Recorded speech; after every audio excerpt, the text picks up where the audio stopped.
বঙ্কার লেহাপড়া তো একবারে বাতি দিয়ে দিলি, বই খাতার হাতে আল্লাহ দেখা সাক্ষাৎ করিস। দিয়ে তো দেখা সাক্ষাৎ করেই স্যার, কিন্তু মাথায় তো ক্যাচ করে না। তকার কোনোদিন মানুষ করবার পারলাম না। স্যার, এই পৃথিবীর 3জন ব্যক্তি আমাকে মানুষ হিসাবে স্বীকৃতি দেয় নাই। নাম্বার 1 আপনি, 2 আর 3 নাম্বার স্থানে আছে আমার আপন বাপ মাও। বাকি সবাই আমাকে মানুষ মনে করে। আচ্ছা, তোকে একটু সাধারণ জ্ঞানের প্রশ্ন করি, বলতো একই জিনিস বিভিন্ন জায়গায় বিভিন্ন নামে পরিচিত, জিনিসটা কি? এটা তো একবারে সহজ প্রশ্ন স্যার, এর উত্তর হবো চুল। যখন মাথায় থাকে তখন কয় চুল, তার এল্লার নিচে আসলেই কয় চোখের গরু, তার দোকান নিচে আসলেই কয় মোজ, তার থেকে 2 ইঞ্চি নিচে আসলেই কয় দাড়ি, আর তার থেকে এল্লার নিচে। থাক থাক বাবা, আর নিচে নামিস না। তক প্রশ্নটা কইরে আমার জীবনের সবচেয়ে বড় ভুল করে আলাসি, কিন্তু ক্লাসে যখন আছে প্রশ্ন তো করাই নাকবো। তক আর একটু সহজ প্রশ্ন করি, এবার কিন্তু ঠিকঠাক উত্তর দিবি। কে স্যার, আগের প্রশ্ন কি আমি ভুল উত্তর দিছি?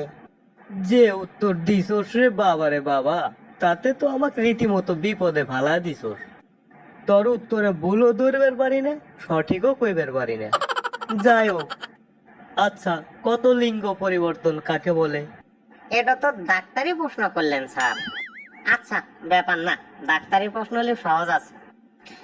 অপারেশনের মাধ্যমে শরীর থেকে শরীরে হওয়াকে লিঙ্গ পরিবর্তন বলে। তো আরেকটু প্রশ্ন করি, পিতার বয়স পুত্রের বয়সের 3 গুণ। পুত্রের বয়স 12 বছর হলে পিতার বয়স কত? স্যার, 36 বছর 10 মাস 10 দিন প্রায়। 3 × 36 বুঝলাম, আর বাকি 10 মাস 10 দিন এটা কি তোর বাপের ঘর থেকে আনছস? না স্যার, এটা তো মায়ের ঘর থেকে নিয়ে আসে।